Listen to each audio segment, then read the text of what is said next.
Hi, this is Challenge on your FTW message. Today I want to talk about the correlation between a late paying tenant and your child who's arguing for more time with technology.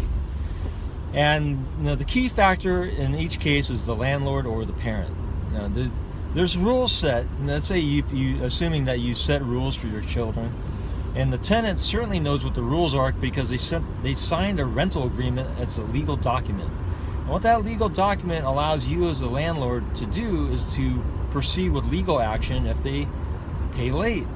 They could pay late once and you could go after them and evict them, right? You could proceed in that action if they don't pay within the grace period and they break the contract, right? Now, I mean, there's some cases where, they call ahead of time, they have some hardship, and then you're flexible and you work with the tenant.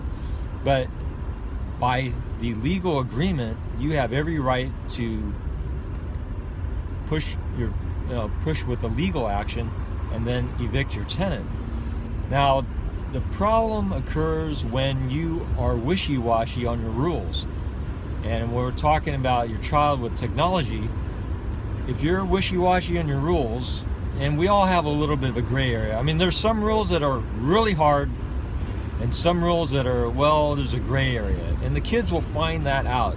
And they will test you what your limitations are on your various rules. And if it's and they're going to have reasons they're going to think of every conceivable reason to try to persuade you that they need more time. And honestly, yeah, there may be some times, and then we get into this gray area, right, where you start stretching your rules. Well, I have been guilty of that, and ultimately you have to reestablish rules somehow, and it may come in small adjustments, or it may come in an earthquake where you have to have this time where they don't play a day or several days to clear their mind, and they sort of start all over again and start the whole process over again. So the point of my message is that you as a parent, if you're not firm on your rules at all, you're just going to get persuaded to the point where you don't even remember what your rules are for. You have to at least understand and remind your kids what the purpose of those rules are. And there are a lot of reasons and purposes to have these rules. It's just not to make their life miserable and not be able to have fun. I mean, there's other things to do. They need to be reminded of that. And there's many reasons why they need to do other things besides fill their life with an internet game or something.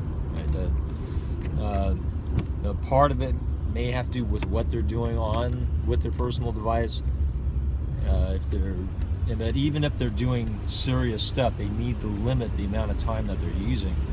I mean, there's a lot of physical, mental, emotional reasons, long-term reasons why it's healthy for children to manage their time with technology. And you as a parent, need to really believe that too. If you don't believe that, then you don't think there's any danger, right? But just look at many research reports that are coming out of children long-term, having different type of brain connections that are not healthy, and they become less social oriented, less creative, etc., etc. I mean, it's not that they have no creativity, but studies have shown that it definitely influences creativity and social, emotional intelligence, etc. So but I think the main and interesting point is if you're a landlord, you know what I mean.